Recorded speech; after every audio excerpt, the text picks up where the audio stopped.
the narrow plain of Marathon in eastern Greece, a battle rages that will alter the course of Western civilization. On one side, the army of the Persian Empire, the most powerful fighting force in the world. On the other side, the army of Athens, half its size, led by the famed Greek general Miltiades. This is a battle of military brilliance in the face of overwhelming odds.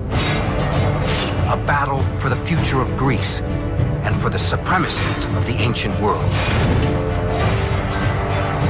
Two civilizations are about to collide. East meets West on the plains of Marathon.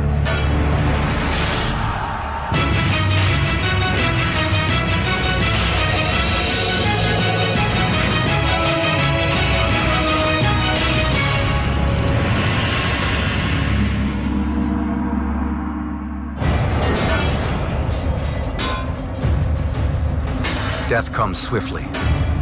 For 6 days, a brutal attack by a faceless invader stains the soil red.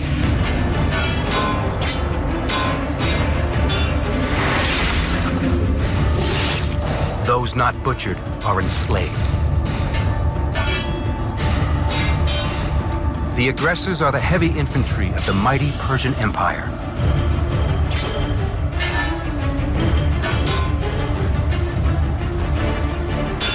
They are called immortals.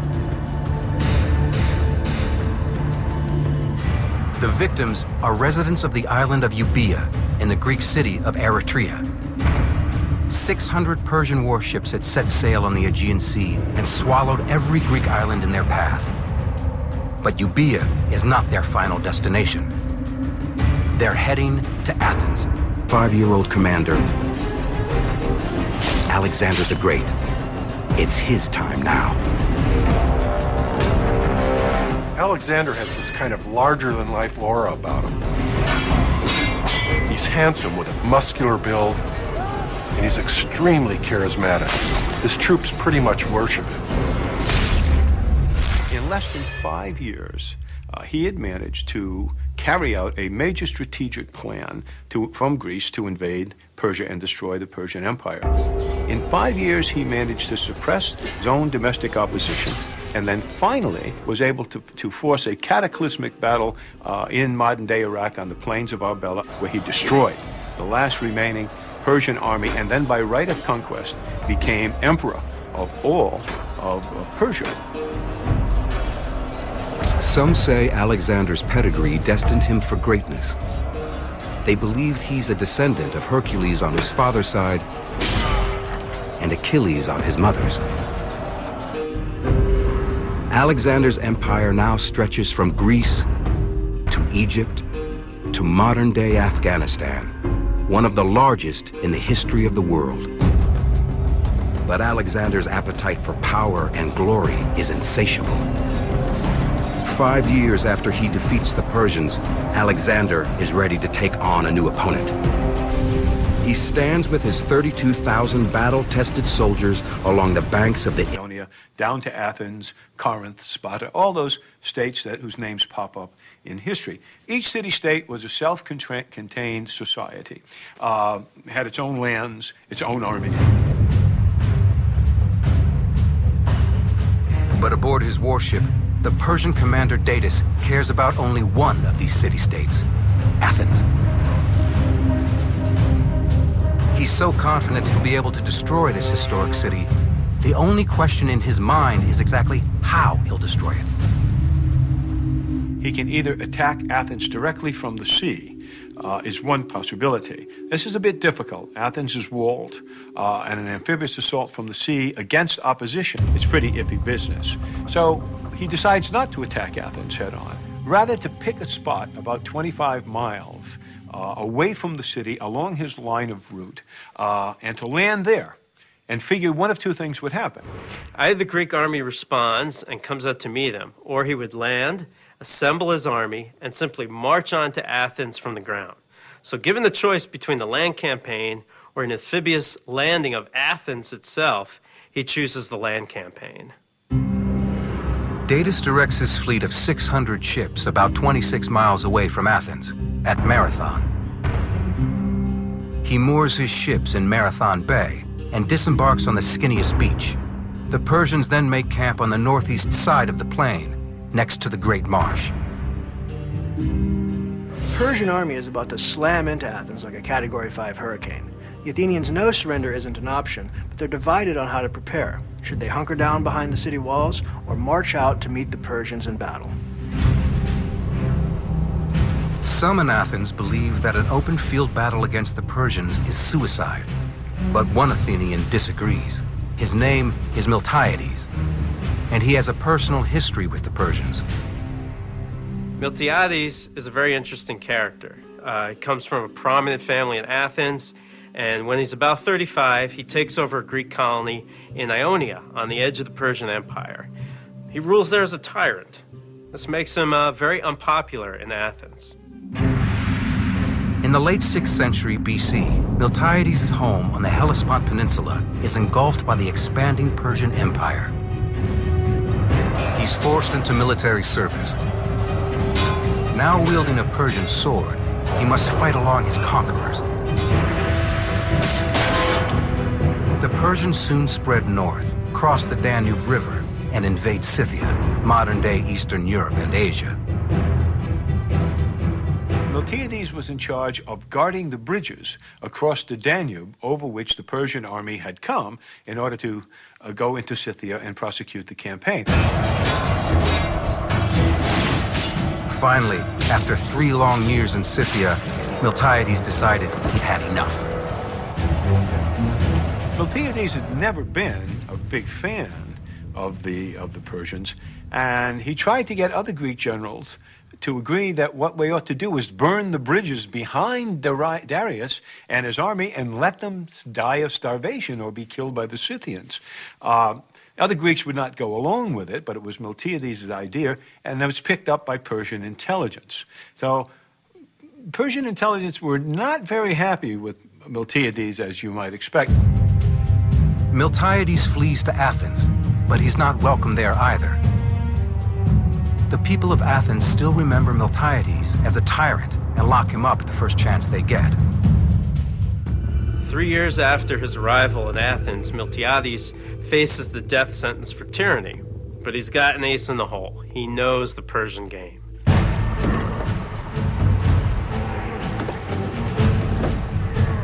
And the Persians are on their way, looking to destroy Athens. The Athenians not only spare Miltiades' life, they make him a general. But Miltiades has to wonder which fate is worse, execution or being hacked to little bitty bits by the Persian warriors. Miltiades chooses to face the Persian blade, and rather than hide behind the walls of Athens, he wants to meet the Persians on the battlefield. But the final decision on whether to fight is not his to make. Athenian democracy extends to the army too. So when an argument erupts over what to do at Marathon, the Council of 10 generals must decide what to do. Attack now, or retreat and try to get help from other Greek city-states. The vote is 5-5. The tie-breaking vote falls to a man named Callimachus. He is the polemarch. It's a ceremonial position in the Athenian army. Miltiades makes an impassioned case to Callimachus, saying, "It's up to you whether Athens is reduced to slavery or rises to become the greatest of all the Greek city-states." He explains that failure to fight now will shatter the democracy along factional lines and make them easy prey for the Persians. Callimachus is convinced, and he votes to attack. Miltiades gets his war. He leads the entire Athenian army, roughly 10,000 strong, 26 miles east to the plains of Marathon. The odds are overwhelmingly against Miltiades. The Persian force is colossal. More than twice the Athenian size. 20,000 infantry, 3,000 archers, 2,000 cavalry. Miltiades takes a look at the situation and realizes immediately he's severely outnumbered. He's not only outnumbered, he's outgunned in the sense that there are fairly substantial archer and cavalry contingents. Even if the Athenians can hold back the Persian infantry, they have no way to counter the Persian war horses. It's a massive mismatch. Cavalry is one of the keys to Persian military success. They were one of the first armies to fully integrate horses and heavy infantry for a devastating 1-2 punch, and funnel their enemies into the chomping jaws of their main infantry lines. Miltiades is outnumbered and outgunned. The Athenians have never faced a force like this before. But they have cut their teeth on some of the greatest warriors of the ancient world. For centuries, these two Greek city-states shed each other's blood. But 50 years before Miltiades faces the Persians, a conflict erupts between the Greek neighbors that will ultimately lead to the Battle of Marathon. It's 540 BC, 50 years before the Battle of Marathon. Two Greek city-states, Athens and Sparta, attack each other on the open battlefield. The rivalry between Athens and Sparta is kind of like Michigan versus Ohio State, except with spears. They constantly seek any advantage they can over one another. While most of their battles are, provincial squabbles, one of them gets the Persians involved and eventually leads to the Battle of Marathon. Athens is known as the birthplace of democracy. Sparta, their neighbor to the west, couldn't be more different. Imagine that the U.S. Marines had their own country. That's Sparta. They train constantly, weapons, tactics, armor. It's pretty much all they do. Now, the Athenian-Spartan relationship is very bipolar. Sometimes they help each other, sometimes they fight. At the time, Athens is ruled by a man named Hippias. He is, however, wildly unpopular with the Athenian aristocrats. So they plot a coup and overthrow Hippias with the help of some unlikely allies, the Spartans. Now, the problem with the Spartans helping you is that they wouldn't go home. And that was the problem that the Athenians had, was how to get rid of the Spartans. Well, they rose in revolt and drove the Spartans out of Athens. It was that period about 540 BC, which was the beginning of Athenian democracy at about this time. The problem was this. Inevitably, one would expect the Spartans to counterattack. Athens believes they need an ally to defend themselves against Sparta. They turn to the Persian Empire. So that's one of the first examples in Greek history of a smaller state trying to ally itself with a larger state, in this case the Persian Empire, in order to protect itself from aggression of another state, in this case Sparta. Athens sends an envoy to the Persian province of Ionia, now modern-day Turkey. At the court of the Persian governor, the envoy asks for Persia's help against Sparta. The Persian governor agrees, but on one condition. The Athenians must make a sacred offer of earth and water. The trouble is, the Athenians don't really understand what the offer of earth and water means. They think they're signing a treaty, just like the treaties they've made in the past with other Greek city-states. But to the Persians, accepting earth and water means they own Athens. It has become their colony. Without understanding what they're really doing, the envoys submit to Persian rule. All of Athens will pay dearly for this mistake. It made no sense to the rational Greeks. I mean, these are the people who invented logic, mathematics, and philosophy. For them, it was just a silly little ritual that really meant nothing. Now, the problem then is the same problem now. When you have two cultures reaching an agreement, sometimes that agreement means different things to each party because the cultural context in which it occurs is different. Athens secures the promise of Persian protection, but Sparta attacks so quickly Athens has no time to call on her new ally. Determined to keep their new democracy, Athenians fight more ferociously than ever. They defeat the Spartan invasion on their own. Now, this is important because Athens had asked the Persians for help, but they don't need it. They defeated Sparta all by themselves. The Athenians now felt that the agreement they had made with the Persians was null and void, and made the terrible mistake of telling the Persians that. This infuriates the Persian emperor, Darius I. It amounted, in the Persian view, to little more than an open revolt, and Darius resolved that he was going to bring Athens to heel. The Persians send heralds to Athens and demand payment of customary taxes. The Athenians throw them into a pit to die. Athens has spit in the face of the world's most powerful empire. Throughout history, alliances often come with unintended consequences, but few have the magnitude of the treaty between Athens and Persia. If the Athenians never asked for Persian help against the Spartans, the world might be a completely different place today. It sets off centuries of conflict between the East and the West. And the first major battle is Marathon, where more than 20,000 Persian infantry, cavalry, and archers are preparing to burn Athens to the ground. The Athenian general Miltiades and 10,000 Greek infantrymen are colossally overmatched. But Miltiades does have one advantage. How does he offset the inferiorities that he suffers relative to the Persian forces? And the answer, as almost always in antiquity, is the same. Terrain, terrain, terrain. Location, location, location.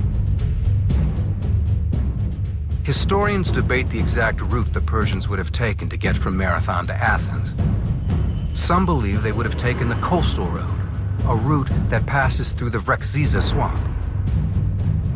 But then you would have had to go through a swamp, which was doable. But then you would have been a problem where the Persian army would have been in column of march, trying to gain the road with the Athenian army on its flank. Always a bad idea. The only other way to Athens is through the mountains, beginning at the Vrana Valley. If the Persian army intends to invade Athens, it's got to go through the mouth of that valley. And it's not very wide. It's not very wide. So what Miltiades does, he decides to block the valley. And he deploys his troops in the mouth of the Vrana Valley in order to make it impossible for the Persians to advance further. Miltiades has positioned his infantry in the valley like a cork in a bottle. The Athenian phalanx is made up of lines of tightly organized, interlocking warriors. They can move forward and back easily, but not side to side.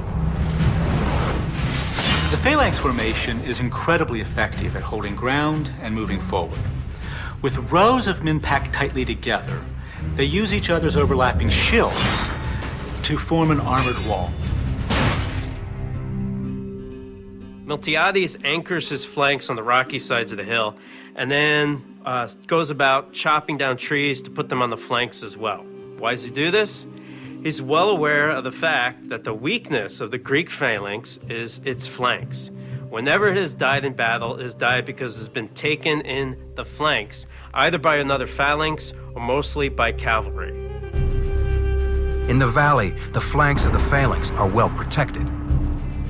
So you're not going to rely on the steepness and the rocks alone. You pile it with brush and trees and logs so that there can't be any cavalry attack. So just by positioning his troops where he has essentially taken the cavalry out of the fight. Brilliant maneuver. The Persian commander Datis is not concerned and assembles his infantry. For 3 days, the Persians line up for battle. But the Greeks choose not to engage them and stay in their protective zone. It wins the day if there's no fight at all. Its job essentially is to protect Athens by blocking the road. So if you would like to stay here for several weeks, that was quite okay with Miltiades. It's not okay, of course, with the Persians. Finally, the frustrated Persians initiate an attack.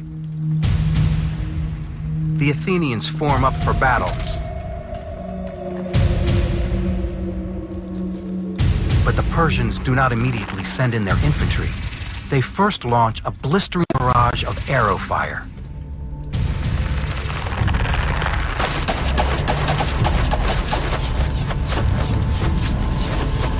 Under a tidal wave of missiles, there is nowhere for the Athenians to hide.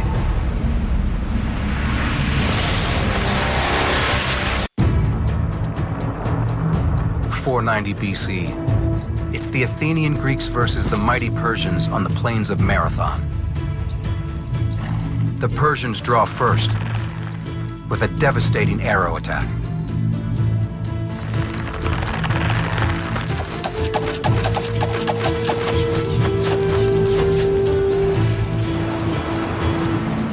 Imagine this wall of missiles literally blocking out the sun, raining down on the Athenians.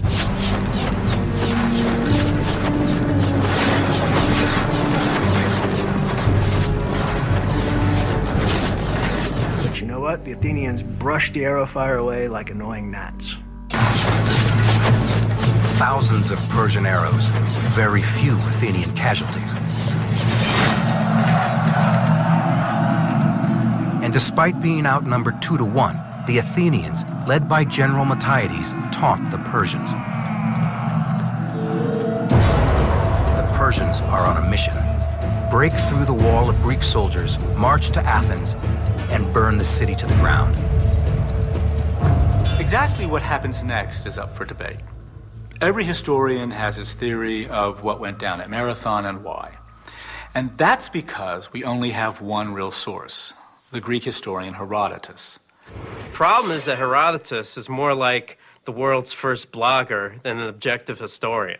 He blends events, myths, anecdotes, hearsay into this great story, but nobody in their right mind believes it's all true. So who attacked who first at Marathon and why? Well, from the Athenian position, there's no need to attack anyone. But Datis, the Persian commander, is itching for a fight. After the failed missile attack, there's only one thing for him to do. All that's left is a frontal assault. You're going to have to mix it up head-on, one-on-one. 10,000 Persian light infantrymen charge across the Marathon plain. Waiting for them is the Athenian phalanx, a bronze wall of spears and shields.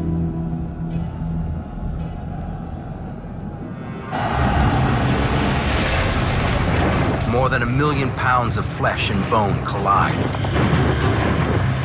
Helping the Athenians create this wall is the hoplon shield. The Greek shield, known as the hoplon, is more than just a glorified garbage can lid. It's a revolutionary innovation in warfare. The hoplon is a large, circular, bowl-shaped shield made of wood and faced with bronze. It can withstand arrows and punishing sword blows without splintering. But what makes it truly remarkable is what's called an Argive grip. The soldier passes his arm through a leather loop in the middle of the shield and holds onto a handle near the rim. And why this is important is it gives you very good control, much more force with the shield, whereas the old tether grip in the center wouldn't allow you to produce a lot of force with it. The Athenians stop the crushing charge. Now they go on the offensive. The Athenians' primary weapon is the heavy ashwood spear called the dory. 7 feet long, tipped with sharpened iron, the dory can smash through shields and armor. This spear is not thrown. It's used to stab the enemy with a gruesome thrust. In the 6th century BC, most Athenian warriors wear lightweight lamellar armor, made of bonded strips of linen and leather. Some, however, wear heavy, rigid cuirasses, bronze plates sculpted to look like a muscular torso. Bronze helmets with distinctive horsehair plumes protect their heads, while greaves protect their lower legs. In full battle gear, the hoplites are armored head to toe. Problem for the Persians at Marathon is they're up against a determined Athenian phalanx that doesn't scatter during the arrow barrage. The Persian light infantry also doesn't have their usual cavalry support. So it's just sickle swords and wicker shields against a bronze wall of Athenians. The Persian commander Datis sends in wave after wave of light infantry assaults. Each time, however, they impale themselves on the solid Athenian wall of spears. The Persians are unrelenting. Defeat is not an option. The issue of imperial prestige is at stake. I mean, what in all hell's name could possibly have motivated this pipsqueak of a nation, this backwater, to insult the largest empire on earth?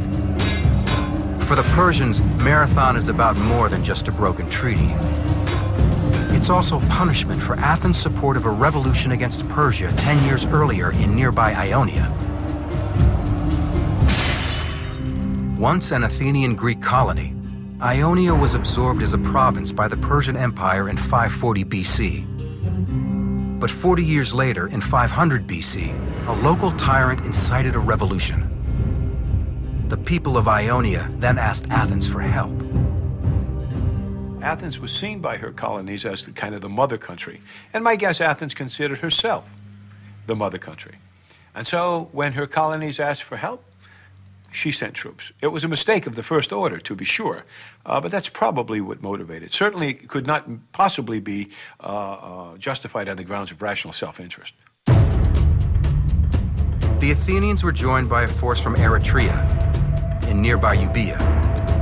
They sailed across the Aegean to Ionia and stormed the capital of Sardis. It is another Athenian slap in the face the Persians will never forget.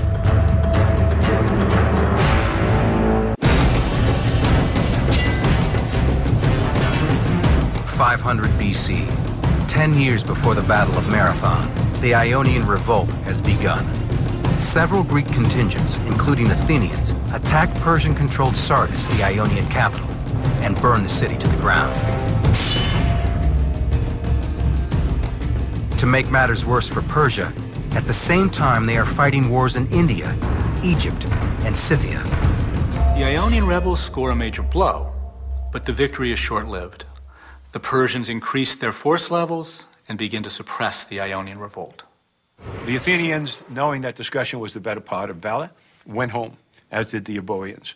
And the Ionian revolt simmered on and off for the next 5 years until it finally simmered out and flared out, and Persia recaptured the Ionian coast. But the Persian king Darius is furious. He vows vengeance. Darius calls upon his god to grant him vengeance against the Athenians. He even makes a servant come up to him 3 times every night during dinner and whisper in his ear, "Sire, remember the Athenians." So even while he's dealing with Egypt and wars in India and Scythia, Athenian payback is always on his mind. King Darius attempts to exact revenge on the Athenians in 490 BC at Marathon.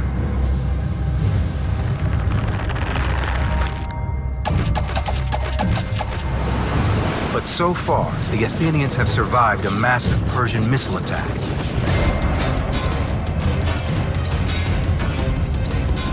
And now they are holding fast against the Persian light infantry. General Miltiades has brilliantly positioned his defensive force. The Greek heavy infantry phalanxes are jammed in a narrow opening between the mountains, blocking the path to Athens. The Persians had chosen the battlefield, okay, by landing at Marathon, but the Athenians had chosen the terrain by using it to maximum advantage. And it's an old trick. But an effective one, as the Persian light infantry doesn't even dent the Athenian wall.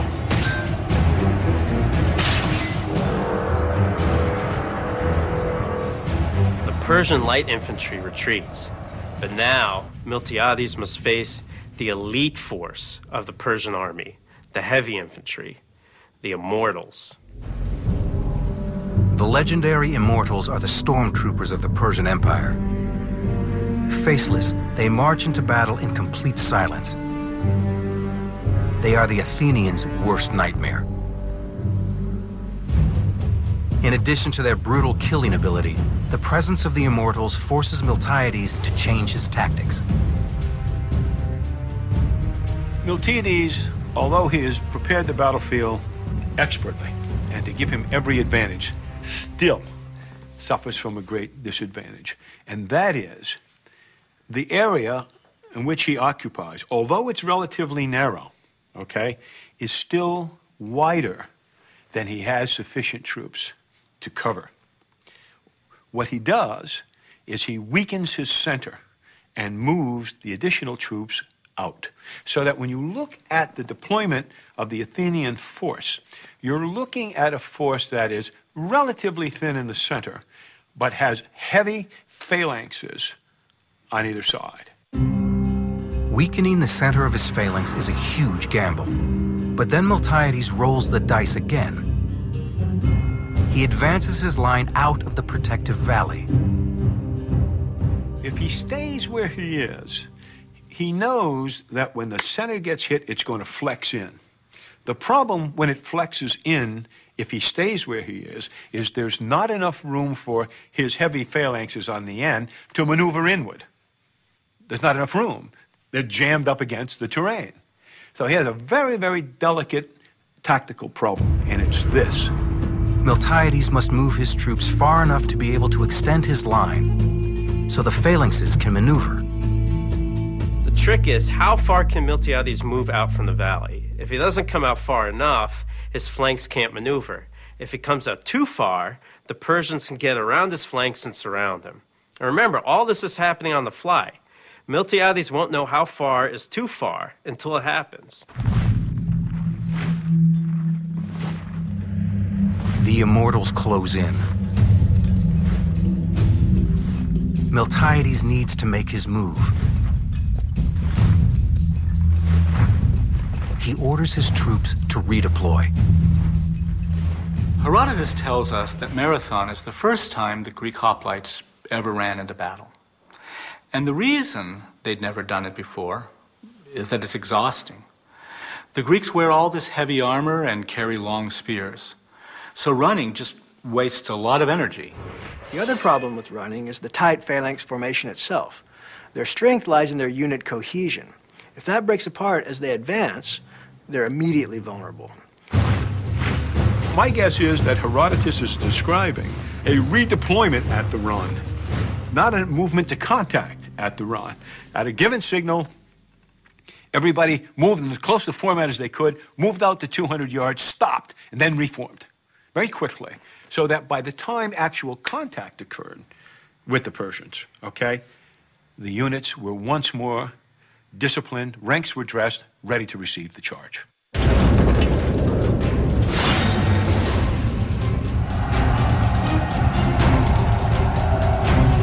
While historians debate many aspects of the Battle of Marathon, most agree about what happens next, an apocalypse of violence.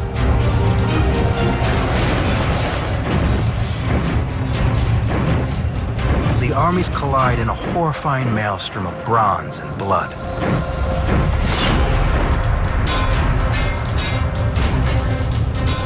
The battle is so intense that some Greeks report crazed visions of ghost warriors who crash through the lines and cut down men at random.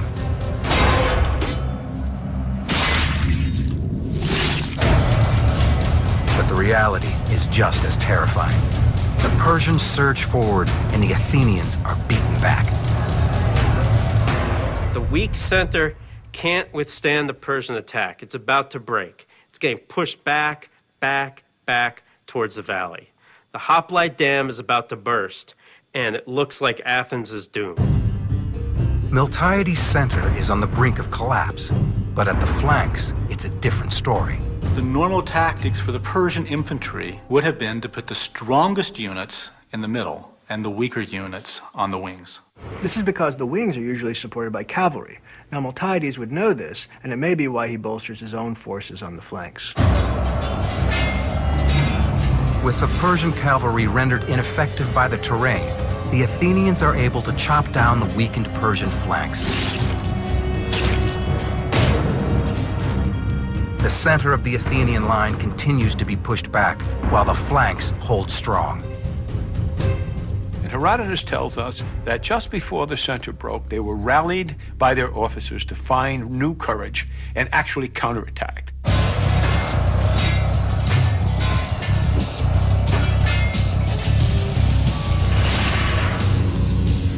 They counterattacked enough to stop the forward movement in the center.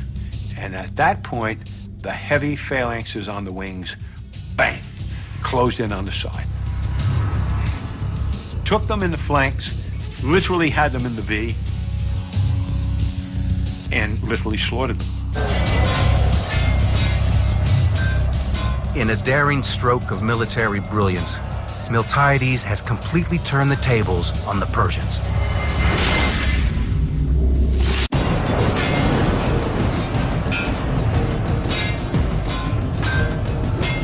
The Battle of Marathon has become a Persian bloodbath.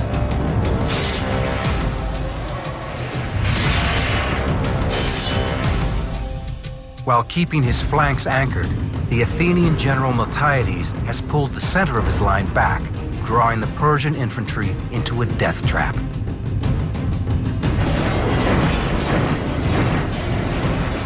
Hemmed in on three sides, the Persians can't maneuver. They panic. One of the reasons for their panic probably was something caused by the fog of war, and by something that happens to men in battle no matter how well they are trained or how well you are disciplined. Every now and again, the disease of fear gets into your soul. And when that happens, and panic gets into your ranks, it's done. You can't stop it, no matter how disciplined you are, how controlled you are. More than 6,000 Persians perish, while the Athenians lose fewer than 200.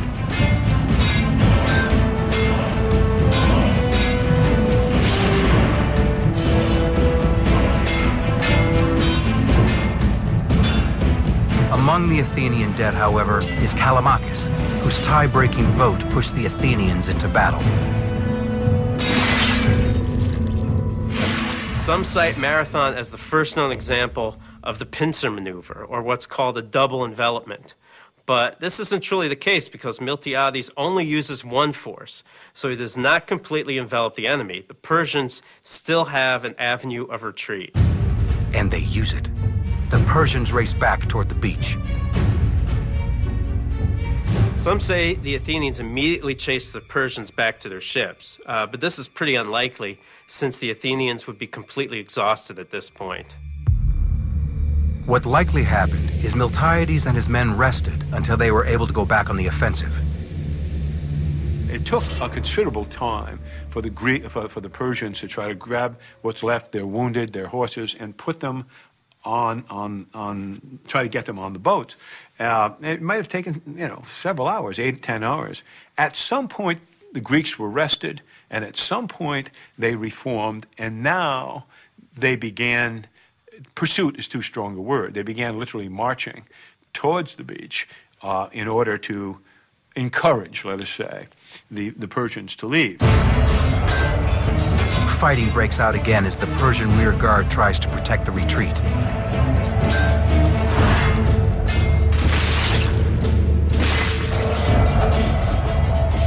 Athenians butcher them and capture 7 of the fleeting boats.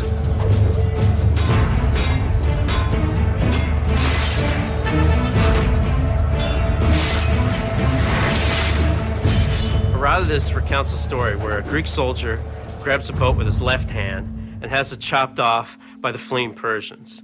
Undaunted, he grabs the boat with his right hand. It also gets chopped off. So the Greek soldier bites the boat and tries to hold it on the beach with his teeth. This is the kind of hyperbole that Herodotus is known for. The Athenians rout the Persian infantry, But the danger isn't over yet. The Persians aren't sailing back to Asia. They're heading straight for Athens. Miltiades sends a Greek messenger from Marathon to Athens with news of the victory. The Athenian runs the 26 miles from Marathon to Athens, runs into the town square, yells up his hands, Nike, which means victory, and drops dead, probably of a heart attack or a stroke. And this is where we get the phrase, to run a marathon. 26 miles, the distance from Marathon to Athens. But at the same time that this inaugural race is being run, Miltiades realizes that the fight is not yet over. Once Miltiades realizes what the Persians are doing, he sends another runner back to Athens to alert them. Then he assembles his troops for a forced night march back to the city. It's hard to imagine how tired these infantry guys are at this point, but if they hope to save Athens, they have to keep going. The Athenians march all night long. It's difficult to know how long it would take the Persian ships to sail to Athens from Marathon, a distance of about 62 miles by sea. While a ship of that day could make the trip in about 10 hours, a lot would depend on the currents, weather condition, weight that the ship was carrying. Also, it's possible that some of the ships with the cavalry might have already sailed for Athens a day or so before. So Miltiades can't be sure if he had won the battle and lost the war. Early the next morning, the Persian commander Datis enters the Athenian harbor with his 600 ships. On the walls of the city, he sees Miltiades and the entire Athenian army. Datis takes one look at this, understands the difficulties involved of carrying out an opposed amphibious landing, decides better of it, turns to the coxswain, turn the boat around. The fleet turns around and sails back to Persia. And Athens remains free. As the Persians sail away, the Athenian infantry can finally celebrate their amazing victory at Marathon. To commemorate the victory, the Athenians build one of the most iconic buildings in human history, the Parthenon, a massive temple to the goddess Athena. Carved into the wall of the Parthenon are 192 figures, one for each of the Athenians slain at Marathon. After the defeat at Marathon, Datis returns to the court of King Darius. Some suggest he's executed for his failure. And while there's no evidence for this, history never hears from Datis again. But what we do know is that Darius was furious. Furious because this pygmy little barbaric state has insulted the great empire of Persia yet again and got away with it. Darius swears in his mind that if he lives long enough, he will have his revenge on the Athenians. As it turns out, of course, he doesn't live long enough. Persian revenge for Marathon falls to Darius' son, Xerxes, who 40 years after Marathon personally travels to Greece to fulfill his father's wishes. This transmission of the desire for revenge against Athens sets up, 40 years later, one of the signature battles of Western military history, the last stand of the 300 at the pass of Thermopylae. At Thermopylae, the great Spartan commander Leonidas uses the same tactics against the Persians that Miltiades did nearly half a century earlier at Marathon. Marathon itself is one of those moments that is defining in Western history. In fact, it defines what it is to be Western and Greek over against Persian and Eastern. It's not the end of the story. In fact, it's just the beginning of the story. The Battle of Marathon tells the ancient world that Persia isn't invincible. It serves as a battle cry for future rebellions throughout the empire. Greece and Persia will continue to clash on and off for the next 100 years. The struggle catapults Greece from obscurity into the center stage of the ancient world. It all begins on the blood-soaked plain of Marathon.